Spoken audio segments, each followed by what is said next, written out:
Olá, pessoal. Estamos aqui novamente dando continuidade no nosso curso de CIPA e a nossa aula de hoje é doenças ocupacionais.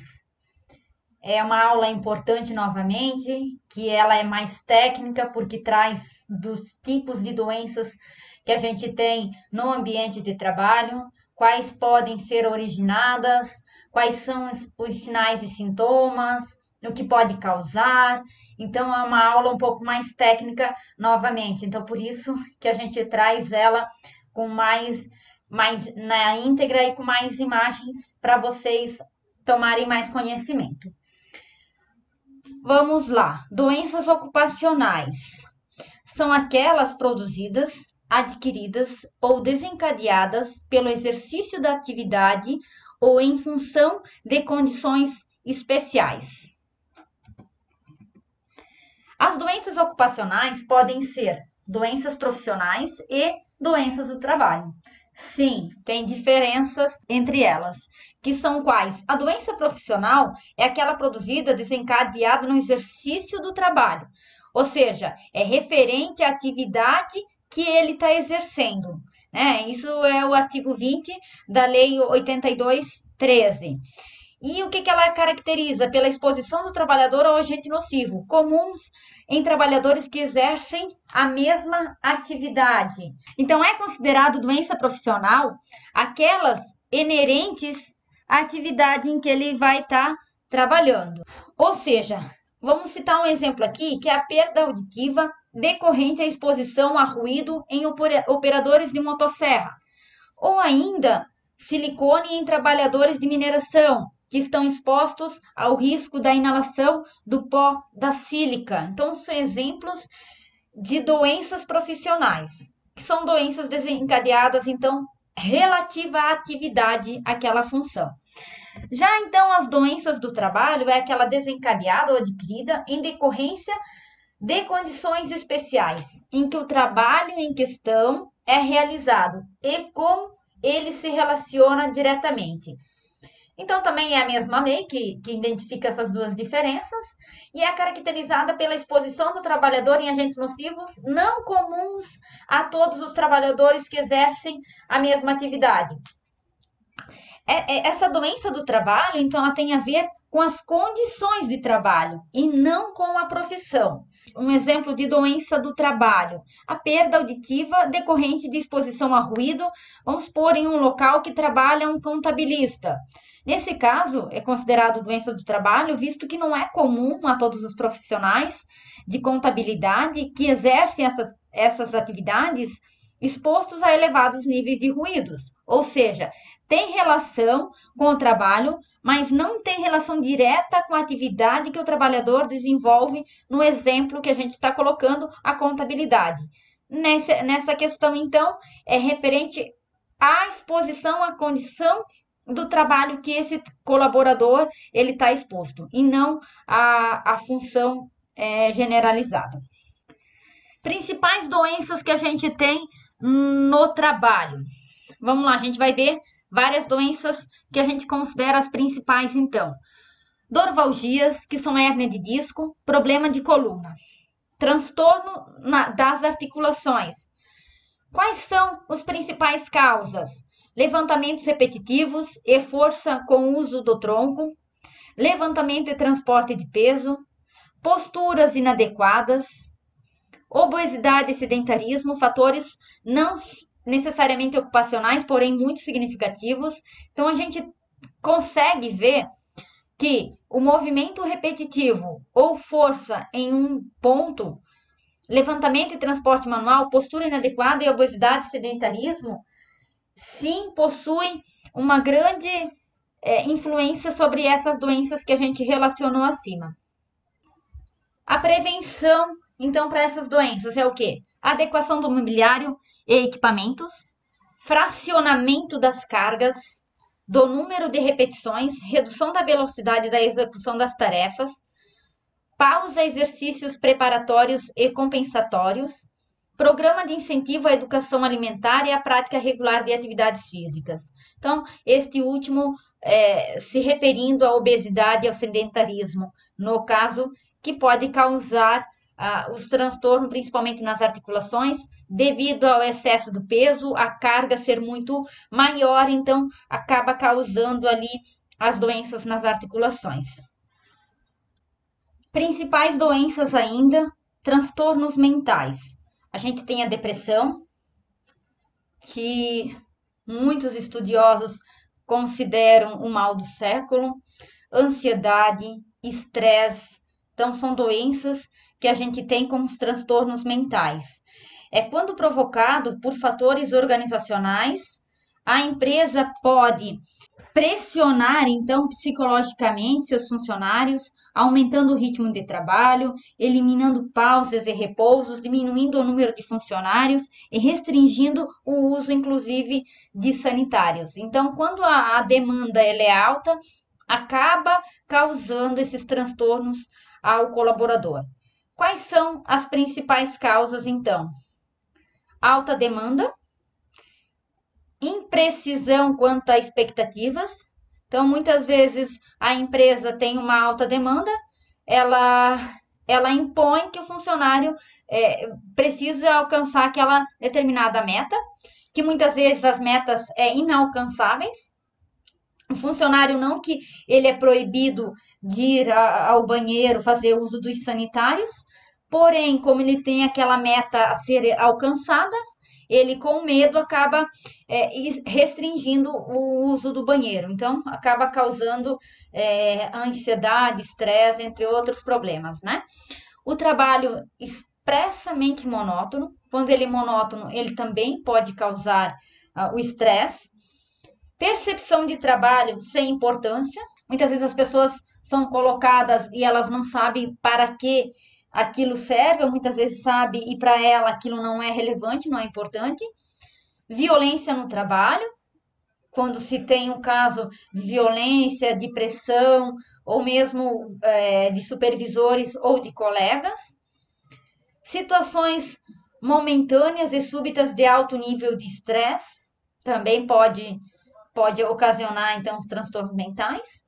Testemunha constante de sofrimento humano de terceiro, profissionais de saúde e assistência social, então, são os mais afetados nesses casos, que trabalham, então, com pessoas que sofrem constantemente, né? Como no caso, assistente social, que faz acompanhamento com o pessoal em casa, com mulheres, crianças.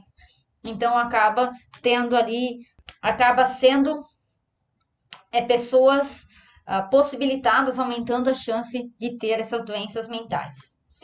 Então, como que eu consigo prevenir essas doenças?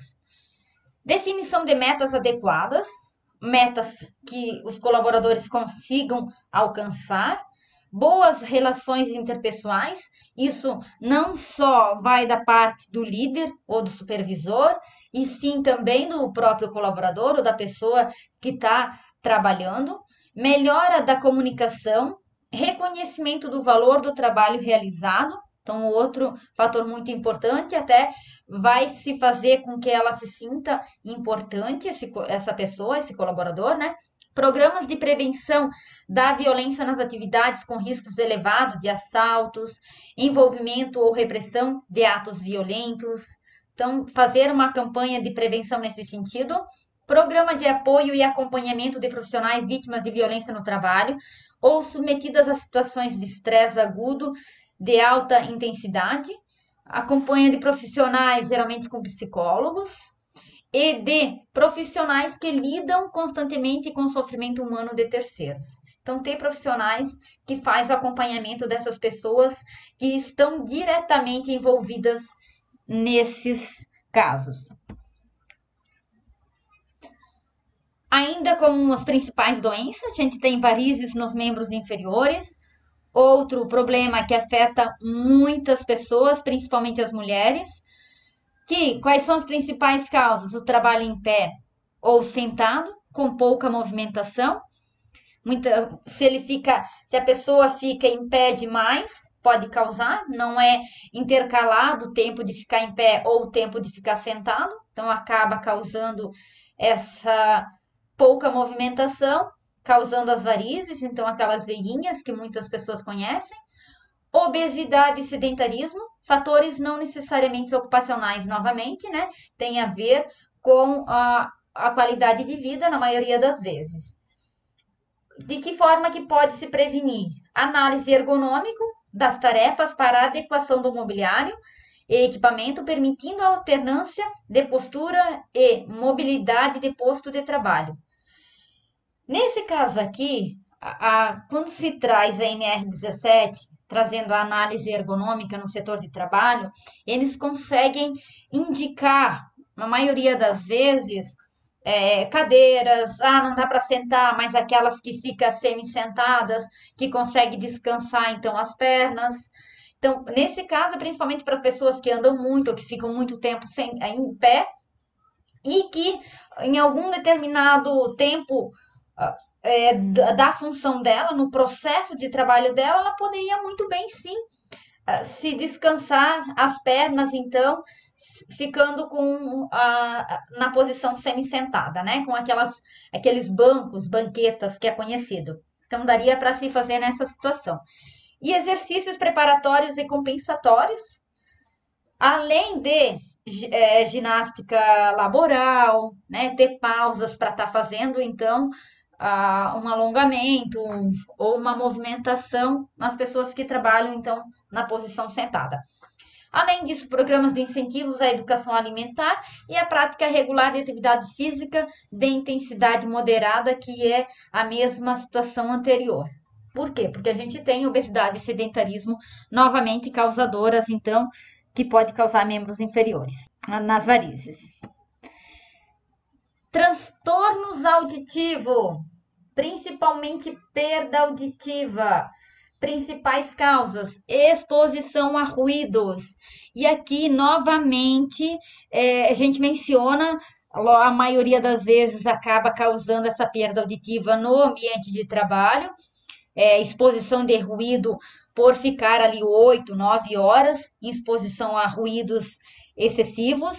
Esses ruídos muitas vezes são intermitentes ou não, ou de alto impacto, acaba causando a perda auditiva. Porém, ainda se tem muitos casos hoje da perda auditiva por alto som em casa, por o alto som em carros, né? Entre outros fatores de acidentes que pode ter a perda auditiva. Mas no ambiente de trabalho, então, voltando às doenças ocupacionais, pode-se fazer o quê? Prevenção na proteção coletiva com isolamento das fontes de ruído, medida mais importante, porque eu preciso prevenir sempre o controle coletivo. Nesse caso, equipamento de proteção coletiva, obrigando assim todos os colaboradores a usar. Se eu faço um enclausuramento, um isolamento das fontes de ruído, eu faço com que todos os colaboradores usufruem desse benefício, desse equipamento. Todos os colaboradores vão estar trabalhando sem atrapalhar e o período integral de trabalho. Então, uma fonte muito valiosa. Não tendo condições de ser implementada a proteção coletiva, ou se ela não é o suficiente, então bota-se o uso do protetor auricular, que é a medida complementar. Não deve ser a única proteção. Se a minha proteção coletiva, então, não for adequada, eu devo fornecer o protetor auditivo se o meu ruído no ambiente de trabalho ultrapasse o limite de tolerância que está lá na nossa NR15. Então, se passou e a minha medida de proteção coletiva não amenizou, eu tenho que fornecer o protetor auditivo para atenuar os riscos de ruído no setor de trabalho. Principais doenças ainda, LER e DOR. Então, a LER e a DOR, lesão por esforço repetitivo e distúrbios osteomuscular relacionados ao trabalho. Então, todas aquelas tendinites, bursites e assim vai, amidalites, todas as ites são relacionadas a algumas inflamações. Cada uma delas tem um local do corpo separado, né, próprio. Então, por isso que são nomes diferentes, mas se trata de algum tipo de inflamação.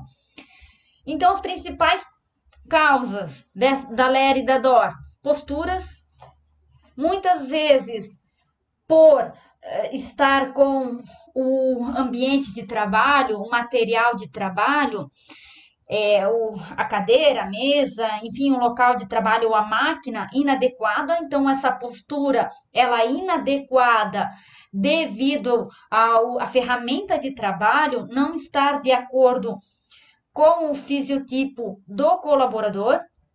Isso causa uma lera, uma dor, se a bancada for menor ou se a bancada for maior, né? Que essa é uma dificuldade, principalmente nas empresas onde tem turnos. Geralmente, os colaboradores são de tamanhos diferentes, nem todo colaborador tem o mesmo tamanho. Algumas empresas conseguem, com isso, colocar banquetas, fazer apoios para aumentar ou baixar, ou o colaborador ou a máquina, né? Vamos citar aqui na máquina de costura. Dá para fazer, então, botar uma elevação para aumentar ela ou diminuir, ou na própria cadeira, aumentar ou abaixar para que o colaborador ele fica na posição adequada, não causando nenhum problema no corpo. Muitas vezes pode acontecer do imobiliário estar inadequado, como eu estou citando. Em outros casos também, tem a questão do próprio colaborador estar com a postura inadequada. Ele não sabe que aquela postura é inadequada. Acaba, então, não se corrigindo, não trabalhando da forma correta como se deve trabalhar. Levantamento e transporte de pesos. Outro problema.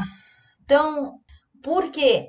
Muitas vezes a gente tem um levantamento que ele é acima do permitido pela norma, ou a pessoa ela é muito leve, né? Ela é magra e tem que fazer um peso excessivo, fazer o levantamento de peso acima do permitido, ou o transporte de peso ele acaba sendo excessivo.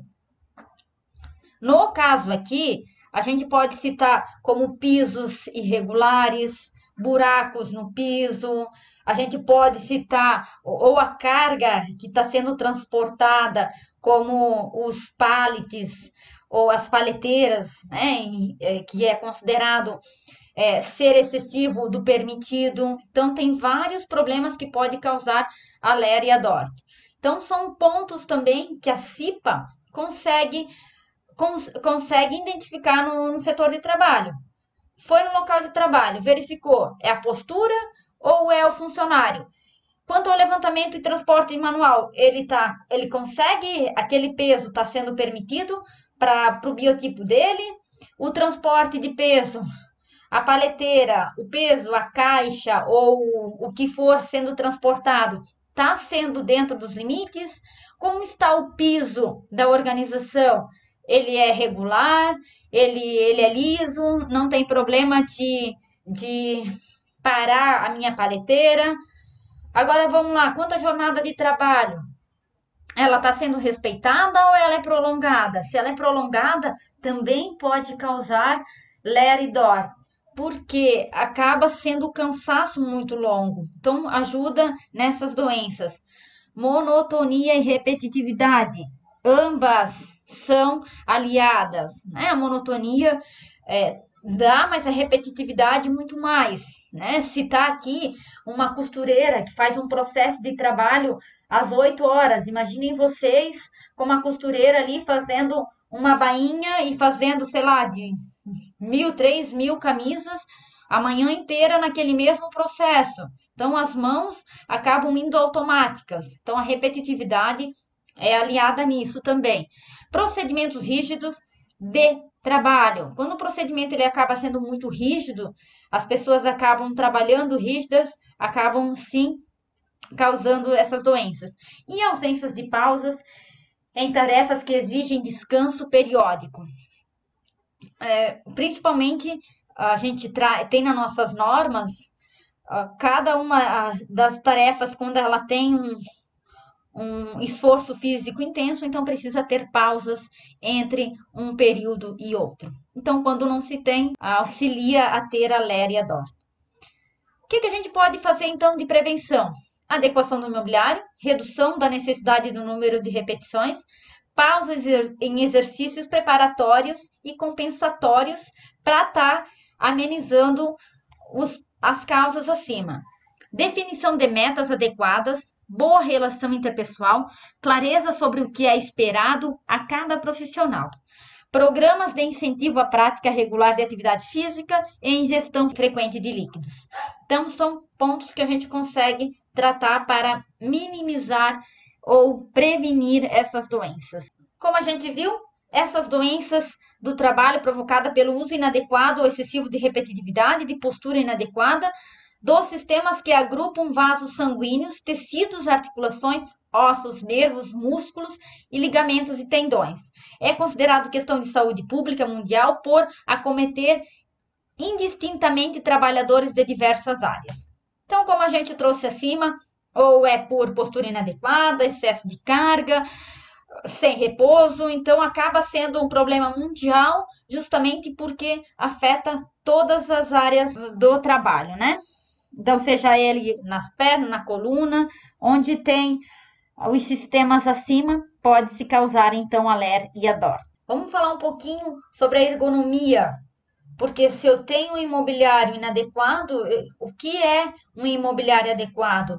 Qual é a norma que traz esse assunto? A ergonomia traz lá na nossa NR17, é a ciência que estuda a adaptação do posto de trabalho ao homem, bem como a forma das ferramentas de acordo com sua função. Pessoal, vocês já se perguntaram por que o formato das talheres são desse jeito? Formato justamente para ela conseguir, da melhor forma possível, a gente conseguir comer, né? Tirar os alimentos das colheres. Da mesma forma, escova de dente, posicionamento dos pedais dos carros, a altura do lavatório, aí entra a superfície de trabalho, enfim, tudo o que relaciona o estudo da adaptação do posto de trabalho ao homem.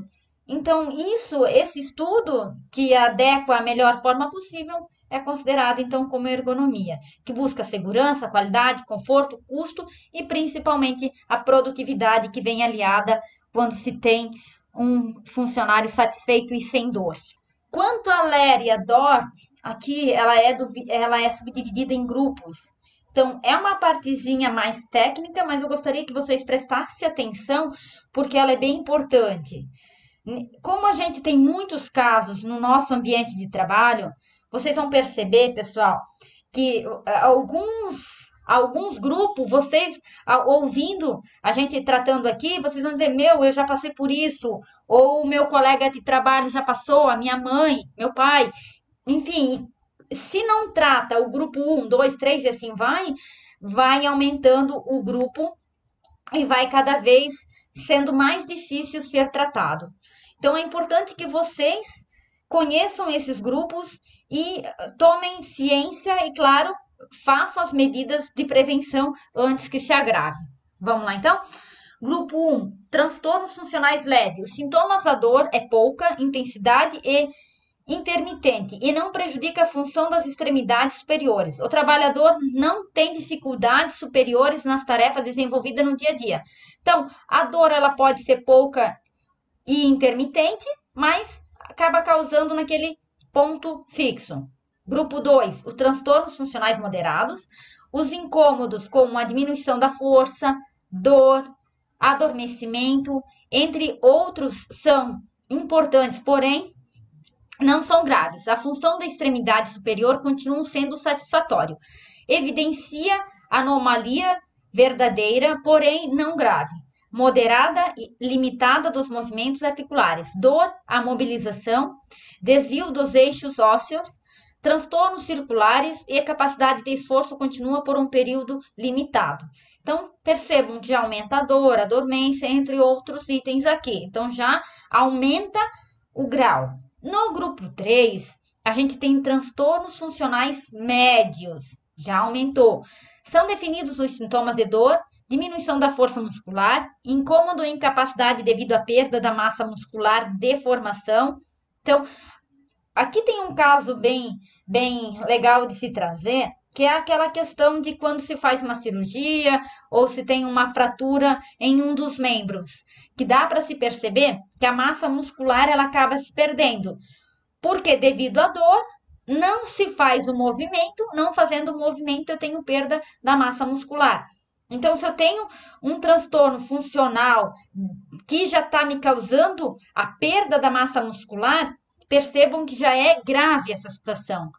E limitações da mobilidade articular. O trabalhador pode efetuar esforços de média intensidade, diminuindo o ritmo de trabalho e os movimentos repetitivos. No grupo 4, os transtornos funcionais são importantes já. Os transtornos funcionais diminuirão a força, dor espontânea, alterações sensitivas de fraqueza, cansaço e perda da sensibilidade. É grave e permanente para os movimentos das extremidades superiores, com as mãos.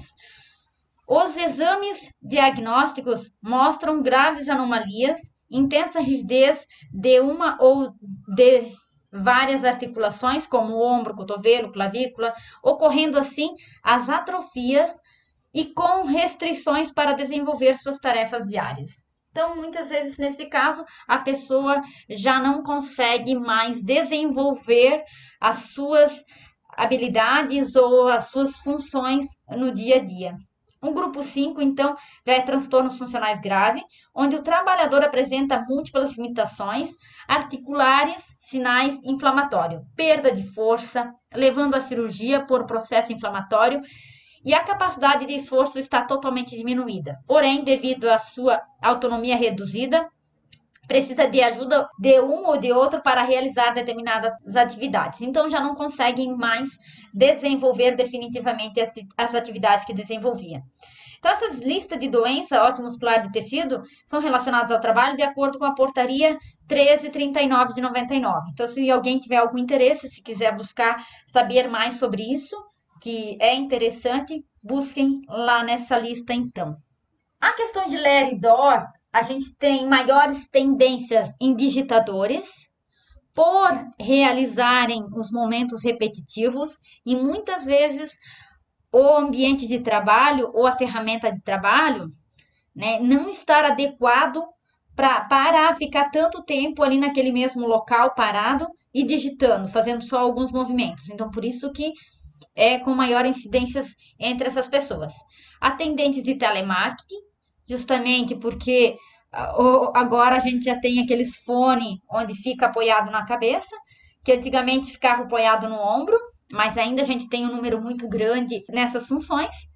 Operadores de máquinas em geral, metalúrgicos, empacotadores, separadores de correspondência, caixas de banco e supermercado, justamente por fazer movimentos repetitivos. No sexo feminino, a incidência é muito maior. 77% da população brasileira acometida por Ler e Dor é de mulheres. Então, nesse grupo de mulheres, nessa questão aqui, as mulheres são sim as mais afetadas devido à dupla jornada de trabalho que elas têm. A jornada do trabalho, que ela é registrada, e a jornada de trabalho em casa, então. Como identificar se a pessoa está com Ler e Dor, né? Quais são os sintomas comuns, gerais? Dores, sensação de formigamento, dormência e fadiga muscular.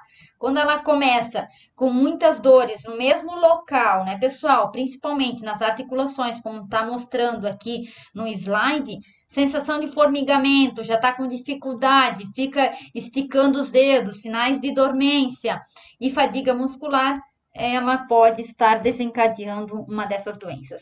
Então, como a gente trouxe antes, aqui tem nessa ilustração 2 modelos. Olha o errado, então, nos pontos as costas não estão apoiando, os pés sem apoio, o joelho, cotovelo, punho, tudo sem apoio. Sem contar aqui o monitor, que ele está abaixo da visão. Já aqui no outro desenho, o apoio para os pés, apoio para cotovelo, costas, punho, e o visor tá o ângulo aqui de 90 graus, que está de acordo com a nossa ergonomia, então. Aqui novamente só traz alguns detalhes, mas também igual o anterior, né?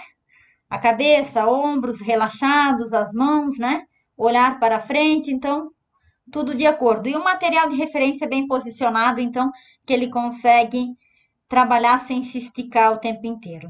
Aqui a gente trouxe uns casos e vocês vão observar só para a gente ter noção, para vocês cipeiros que estão fazendo o curso agora, para vocês olharem para o ambiente de trabalho de vocês. Então, aparentemente, se você olha para esse senhor trabalhando, nada de errado, né? Certo? Ele tá correto, desenvolvendo a função normal do dia a dia. Mas olha só, observem o cotovelo, está acima da linha do ombro. A articulação do punho esquerdo está em desvio radial e o dedo polegar está totalmente abduzido, enquanto faz pressão sobre a madeira. Vocês percebem? Olha o dedo, os dedos. Então, isso é uma força muito excessiva num ponto só. Essa postura pode resultar numa doença chamada doença de tendinite, inflamação nos dois tendões que ocorrem numa única bainha sinovial, que no caso é o dedo polegar. Doenças ocupacionais ainda. Aqui já, com a aula que a gente teve hoje, já dá para se ter uma noção, né? A bancada, ela está abaixo, né? A bancada para estanhar os contatos eletrônicos.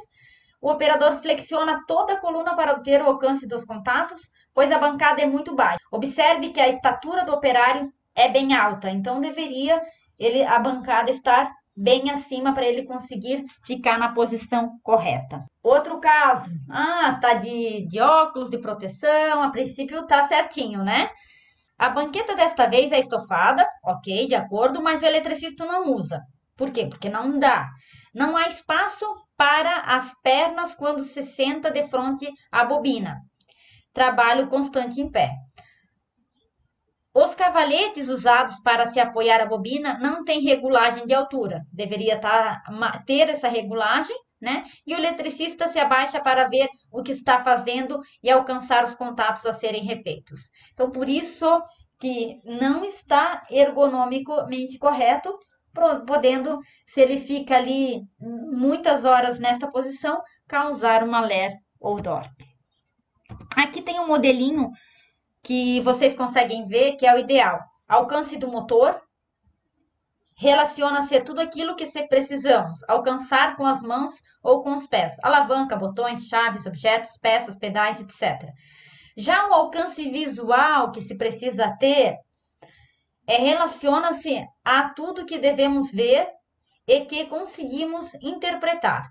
Os visores, mostradores, telas, teclados, painéis, trajetores e etc. Então, percebam que fica um ângulo, então, de 160 graus, que ele consegue verificar as dimensões necessárias para ter um trabalho seguro, então. O alcance do motor e o alcance visual, então, está trabalhando ali de forma correta. As doenças ocupacionais, então. DORT, distúrbio osteomuscular relacionado ao trabalho. Então, vem da postura inadequada, fatores relacionados à natureza da tarefa, físico, mental ou ambos, força excessiva aplicada numa região do corpo, repetitividade, fazer uma só coisa e muitas vezes, e compressão de tecidos num ponto do corpo. A postura inadequada. A postura adequada com ângulo limite, diversas situações de trabalho implicam em posturas inadequadas, com desequilíbrio do corpo ou de uma parte do corpo, principalmente nas articulações. Toda articulação tem o que chamamos de ângulo neutro, ângulo de conforto e ângulo limite. Então, se em determinada função esse ângulo ele seja de desconforto, ele passa do ângulo limite, acaba tendo grande chance de causar, então, uma doença ocupacional. Força excessiva aplicada numa região do corpo, como a gente viu lá, o cara fazendo a força, o trabalhador fazendo a força sobre os dedos, né? Então, para piorar, se a mão estiver aplicando força sobre uma ferramenta, por exemplo, ou na torção de roupas, além de estrangulamento dos tendões, estaremos realizando muita força, o que aumenta muito o consumo de oxigênio dos tecidos da região e também pressiona tendões e nervos contra. Repetitividade. Fazer uma só coisa muitas vezes, além das posturas inadequadas, temos um agravante. Fazer isto durante muitas horas e muitas vezes. Claro, que se os nervos, tendões e músculos ficarem pressionados e estrangulados por horas a fio. Pelo fato da pessoa fazer só uma coisa o dia todo, o problema será agravado. Compressão de tecidos num ponto de corpo. O exemplo da chave de fenda é muito comum e ele é muito bom, pois a palma da mão terá os tecidos, tendões, músculos e nervos da região onde o cabo da ferramenta fica pressionando e esmagando, sem circulação sanguínea. Então, como combater a LER e a DOR? Análise ergonômica. Essa análise ergonômica, a maioria das empresas precisa se ter. Ela está lá na nossa NR17, então vem um pessoal especializado realizando a análise. Lógico, de nada adianta, como tudo que eu falo aqui nesse curso, fazer análise, conseguir identificar o problema e não resolver. Então tem que também tomar as ações necessárias. Outra ação, ginástica laboral, exercícios de relaxamento muscular, auxiliam muito na diminuição. Práticas esportivas, muitas vezes as pessoas podem fazer em casa e a empresa pode incentivar essas práticas. Atenção a posturas de trabalho e de repouso, então de que forma que ela está trabalhando, ter essa atenção, fazer essa inspeção no local de trabalho para ver como esse colaborador está trabalhando, se ele está trabalhando de forma correta, com a postura correta, e fazer campanhas e de prevenção quanto ao repouso em casa, também para se ter atenção nessas situações. Acompanhamento com médico anual, né, que a gente trata lá na nossa NR7, que traz o programa de controle médico, né, de saúde ocupacional, que tem os exames periódicos. Acompanhamento médico anual, né, treinamento de gestores para serem orientadores do procedimento seguro, principalmente nos setores de trabalho, ter esse treinamento com os supervisores, ou mesmo nos locais de trabalho com os próprios colaboradores, tendo aqueles funcionários vigias, aqueles funcionários fiscais, onde acabam corrigindo, orientando procedimento seguro nas posturas dos colaboradores. Análise ergonômica do posto de trabalho. Existem dois tipos de abordagem para a realização da análise ergonômica. A tradicional, baseada no estudo dos movimentos corporais do ser humano, necessárias para executar uma tarefa e o tempo gasto em cada uma desses movimentos. E a abordagem ergonômica, que baseada no trabalho realizado por uma pessoa em uma situação em que a pessoa, as máquinas, os equipamentos e ferramentas são tratados como um conjunto no qual cada parte contribui para uma perfeita integração. Então, tem esses dois modelos que traz, então, as análises. Após a realização do diagnóstico, com precisão e técnica, elabore seu laudo ergonômico, gerado com base na análise ergonômica e no diagnóstico ergonômico. O laudo basicamente deve conter estudo detalhado dos processos utilizados no desenvolvimento das atividades, avaliações qualitativa e quantitativa dos riscos ergonômicos, avaliação do mobiliário e dos equipamentos frente às atividades, hora vezes homem vezes trabalho, aferição e análise das condições ambientais dos locais de trabalho, aferição e análise do psicobiofísico do operador, recomendações técnicas para melhora das condições de trabalho, implantação de medidas de controle, treinamento e cursos sobre ergonomia, indicações de ginástica e exercícios laborais. Laudo ergonômico, pessoal, precisa ser feito por pessoal especializado na área. Vocês que fazem parte da CIPA, então, conseguem contribuir de que forma? Fazendo análise, sim, fazendo análise no setor de trabalho, fazendo a inspeção de segurança, analisando o risco existente nos setores, observando se o mobiliário ele está de acordo com o biotipo do funcionário, se a estatura do funcionário ela está de acordo com a máquina dele, se precisa fazer alguma coisa, se consegue ajustar ou o maquinário. Então, nesse sentido, se os colaboradores receberam treinamento quanto à ergonomia, se eles estão cientes de que forma deve se trabalhar. Então, nessa questão, a CIPA consegue atuar dentro. E, lógico, se vocês têm na empresa de vocês já o laudo ergonômico, então vão lá, busquem, procurem esse laudo, vê quais são as medidas que eles estão propondo, quais são as ações que vocês devem tomar para melhorar o ambiente de trabalho. Então, é uma dica muito legal que dá para vocês trabalharem. O que é importante, pessoal? As doenças ocupacionais ou doenças do trabalho, um profissional que desenvolve essas doenças ocupacionais possui legalmente os mesmos direitos que o envolvido em acidente de trabalho. Essas doenças originadas no meio ambiente de trabalho dá a ele os mesmos direitos.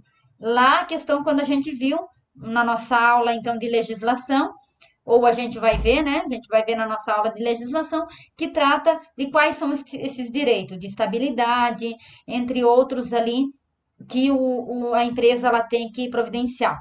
Por isso que essas doenças, elas são importantes e que elas devam ser tratadas da mesma maneira que um acidente do trabalho. Deve ser vista com a mesma preocupação. Então, cuidado, né? Então, não existe imobiliário ergonômico que seja comum a todas as pessoas.